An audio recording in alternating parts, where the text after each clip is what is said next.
On parle souvent logiciel libre dans ce podcast, dans nos hors-séries consacrées au logiciel libre. C'est assez logique, hein. Vous remarquerez que les choses sont bien faites.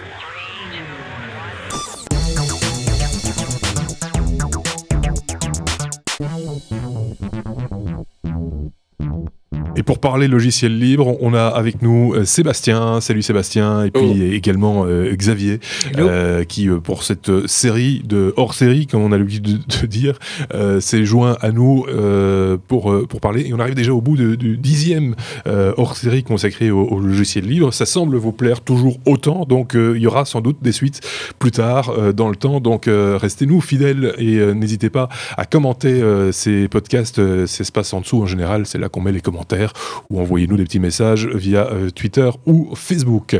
On commence avec un émulateur, et un émulateur mobile de surcroît qui s'appelle Scum, SCU2M, VM. Qui en parle? C'est toi? Non, c'est lui. C'est moi. C'est lui. Scum VM, ça ne te dit rien du tout, toi, Marc? Non. Non, et alors par contre, si je te sors des noms comme Day of the Tentacle, Sam & Max, Full Throttle, Indiana Jones, ça m'évoque des choses. Ça commence à te parler. Ouais, ça commence à m'évoquer des choses. Hein. Ouais. LucasArts. Oui, c'est ça, oui. LucasArts, voilà, LucasArts. Et alors, LucasArts, c'était, il y a longtemps, hein. La plupart, peut-être même certains qui nous écoutent n'étaient même pas nés. Mais LucasArts, à l'époque, faisait, c'était des jeux sous, je pense que la plupart étaient sous DOS, hein, avant qu'on arrive avec quelques-uns sous Windows. Eh bien, c'était des jeux où on avait un petit personnage fort sympathique, et à chaque fois des objets à aller trouver pour faire, alors tu prenais une truelle plus un sac de ciment plus un machin pour aller refaire un bout d'un mur qui allait t'ouvrir un truc. Enfin, c'était des trucs incroyables à faire, et tu passais des heures sur ces jeux, hein. C'était pas des graphiques incroyables, parce que c'était toujours juste une image fixe et un petit bonhomme que tu faisais aller de gauche à droite avec parfois une petite animation, mais c'était vraiment extrêmement réduit, et tu avais 3 ou 4 actions minimales. C'était assez minimaliste, mais c'était excellent à l'époque. On s'amusait, je sais pas si Xavier y a joué, mais on y a passé des nuits. Sam & Max, c'était des... Voilà, il y en avait plein, des quêtes avec des enquêtes policières, tout. Larry, toute la série des Larry. Enfin, c'était grandiose. Bref, et donc... C'était émouvant ce retour. Voilà. Et justement, c'est sur base de ce truc, à certains moments, les mecs se sont dit, mais je ne sais plus jouer à ces vieux jeux, parce que c'est des trucs qui tournaient sur des machines, sur des PC, et donc je ne sais plus y jouer.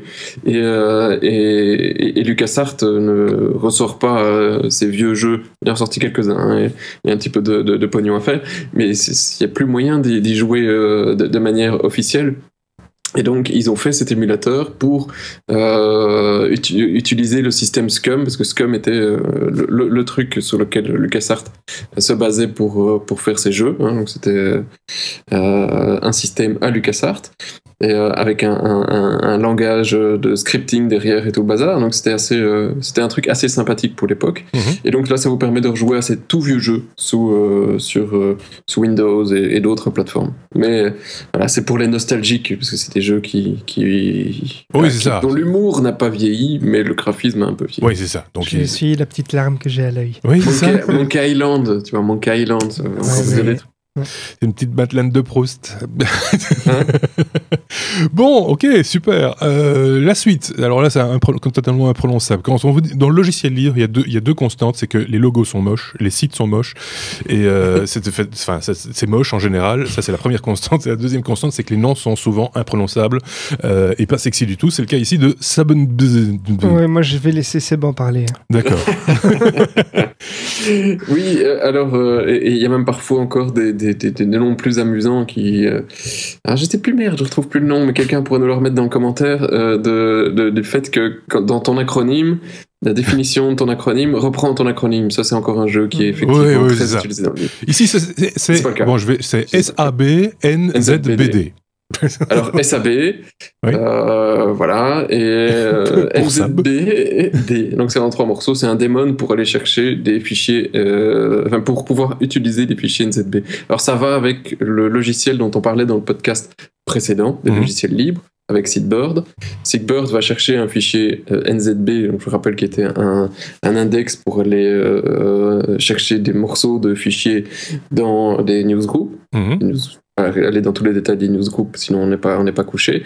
Et sa BNZBD va prendre ce fichier et aller télécharger tous les trucs sur le serveur en réessayant sur un autre serveur s'il l'a pas trouvé, en machin, etc. En décompressant le tout après, en renommant s'il faut. Et en recollant les morceaux. Et en recollant les morceaux. Ouais.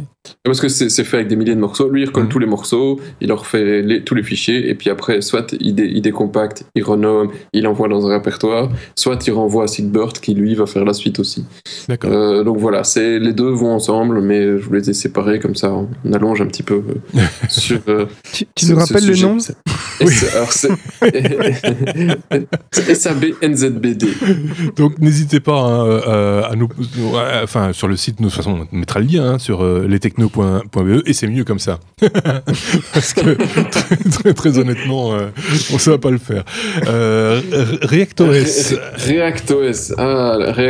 Alors ReactOS c'est un truc que honnêtement j'ai pas installé. C'est un OS libre qui veut faire du Windows libre. Alors, si vous voyez les screenshots, vous voyez ça ressemble étrangement à un Windows. Eh bien, c'est vraiment le but de ces mecs.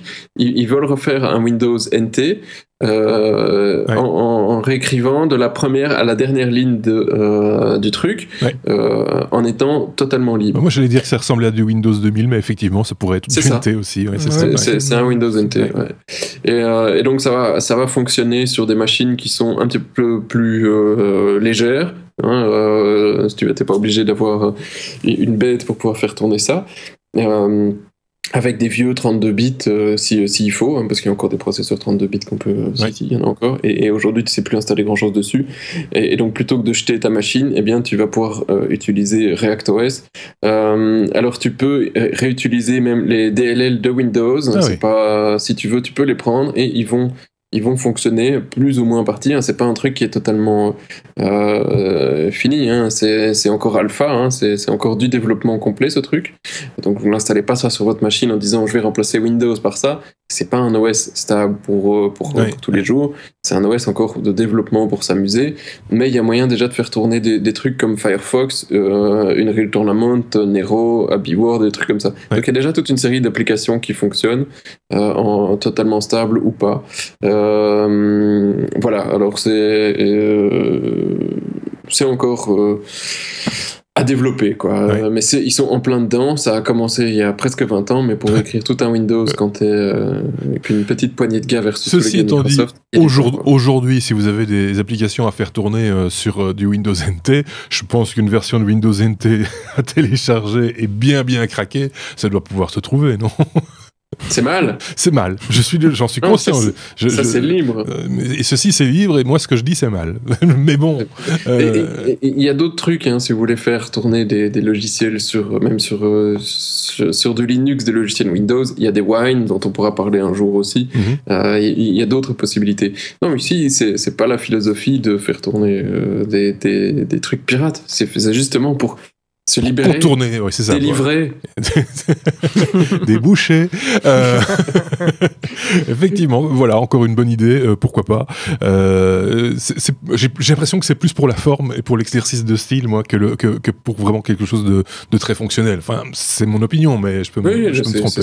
C'est ça. C'est vraiment... Ici, c'est... Oui, c'est ça. C'est ça. C'est des fous qui font. C'est pour le plaisir. PhoneGap, de quoi s'agit-il? Alors, pour tous les développeurs qui cherchent une solution pour ne pas devoir développer 10 versions de leur application mobile, c'est un outil qui va permettre en fait de partir à partir de CSS, HTML et JavaScript et d'obtenir un code qui est compatible, donc un paquet prêt à installer sur les différents OS. Ça marche pour iPhone, Android, BlackBerry, WebOS, Windows Phone, Symbian, Bada. Et donc c'est un système qui va vous permettre de générer une application mobile compatible avec plusieurs environnements sans devoir développer 36 codes différents. C'est simple, c'est simplement expliqué, c'est ça que je veux dire. Je pense que derrière, ça va être bien plus compliqué. Mais est-ce réellement fonctionnel? Parce que chaque plateforme a sa spécificité. Alors, c'est fonctionnel parce qu'on va pouvoir, on va vraiment pouvoir l'utiliser. Maintenant, à partir du moment où vous voulez commencer à utiliser des fonctionnalités de l'appareil sur lequel il est installé. À ce moment-là, il faut inclure des librairies en plus qui vont vous permettre quand même de parler, de communiquer entre guillemets avec le GPS, l'appareil photo ou ce genre de choses. Donc ça permet vraiment de développer. Maintenant, il y a du pour et du contre, et il y a beaucoup de développeurs qui préfèrent quand même encore développer dans le code natif. Mais si vous voulez déployer rapidement votre code sur plusieurs plateformes, c'est une solution à tester. Il y avait des alternatives, non, Sébastien? Il me semble que tu nous avais une fois parlé de ce genre de possibilité de développer, enfin de faire un développement commun à l'ensemble des plateformes. Oui, il y en a dans des outils de chez Embarcadero, mais c'est du professionnel. Ici, c'est PhoneGap, c'est du libre, mais du libre qui a été racheté, la société qui est derrière, par Adobe. Maintenant, PhoneGap appartient à Adobe et ils l'utilisent pour produire à partir de leurs outils des applications mobiles. Voilà. Ils l'ont intégré dans leurs outils de design. Ils ont totalement intégré dans leurs outils. Ouais. D'accord, ok. Donc là, on les paye, entre guillemets, on est un petit peu en marge du logiciel libre pour le coup. Enfin, sauf qu'ici, on a la partie congrue de l'application qu'on peut installer, c'est ça, je comprends. Sauf que, attention, t'as encore beaucoup de sociétés, y compris Microsoft, Facebook, Apple et compagnie, qui participent ou qui distribuent des logiciels libres. Donc, parfois. Et c'est pas parce qu'on est dans une grosse corporation que parfois ils se disent pas ok, pour ces outils, on va travailler avec tout le monde pour pouvoir avoir une meilleure sécurité, pour pouvoir avoir voilà, c'est de plus en plus le cas d'ailleurs. Il me semble ces derniers temps, Microsoft a annoncé à plusieurs reprises qu'ils ouvraient le code de certaines choses en se disant voilà, ça on peut le faire, c'est pas là-dessus qu'on fait le plus de business, mais en même temps, si la communauté pouvait apporter sa petite pierre à l'édifice, ça arrangerait bien tout le monde. C'est un peu ça l'idée en même temps. Oui, mais attention, on fait du business avec du libre aussi. Ben oui, tout à fait. On termine ce hors-série consacré au logiciel libre avec encore quelque chose de relativement connu de la part des gens qui touchent un petit peu leur bille en matière d'informatique et de l'internet de manière générale, parce que c'est quelque chose qui est régulièrement évoqué, c'est Tor. Oui. Donc Tor, c'est un réseau informatique décentralisé qui va permettre d'anonymiser l'origine des connexions utilisées quand on surfe sur Internet ou quand on utilise son outil de messagerie. Donc c'est un système qui va vous permettre vraiment de ne plus avoir à subir la surveillance qui pourrait être faite sur le réseau quand vous visitez des sites ou utilisez votre client de messagerie.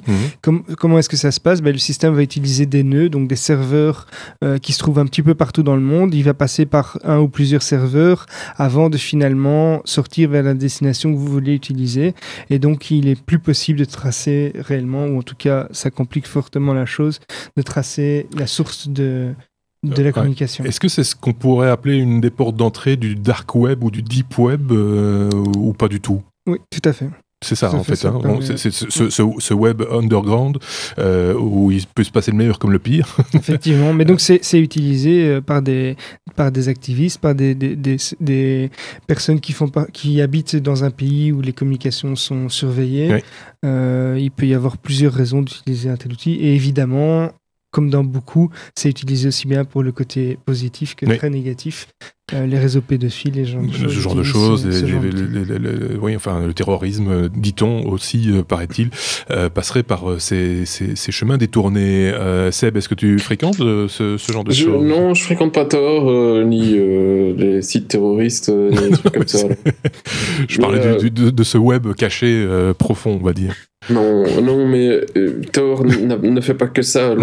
Tor, c'est un peu stigmatiser Tor est surtout là pour défendre une liberté d'expression et surtout une liberté d'information, c'est-à-dire que si toi tu es un activiste dans ton pays, ou même pas, tu as juste envie de te renseigner sur un sujet en particulier, mais que tu n'as pas envie que le gouvernement le sache, que tu es en train de lire je ne sais pas, un livre subversif, tu vas pouvoir aller chercher ces informations avec Tor. Et il a été créé pour ça. Alors après, effectivement, il est utilisé aussi par une série de gens peu respectueux, mais voilà, pour des activités illicites. Ce qui est amusant, c'est qu'il y a une carte qui existe de Tor où il te donne le nombre de personnes actives pour 100 000 personnes sur le web. Et alors tu vois qu'un des pays où il y en a la plus gros pourcentage d'utilisation de Tor, c'est l'Italie. Enfin. Voilà. Ça, c'est bizarre. Oui, c'est pompant. Non, c'est vraiment particulier. Israël aussi, Israël, je peux comprendre, c'est vrai qu'ils sont extrêmement en sécurité, ils sont très très bons là-dedans, mais l'Italie est apparemment un énorme utilisateur de Tor. D'accord. Voilà. Ok, bon j'ai découvert un truc, une fois de plus. Tor, je savais, mais que l'Italie était très utilisait beaucoup le réseau, et pourquoi pas. Bon, voilà, on arrive au bout de cette seconde partie, enfin une grosse partie de logiciels libres qu'on vous propose. On vous avait proposé, je rappelle un peu l'historique, 5 premiers hors série. Ce sont les 5 suivants que nous venons de clôturer ici avec ce 10e numéro. Il y en aura certainement d'autres. En tout cas, on l'imagine dans les semaines, les mois à venir. Je rappelle vite fait que tous ces épisodes ont été enregistrés au même moment.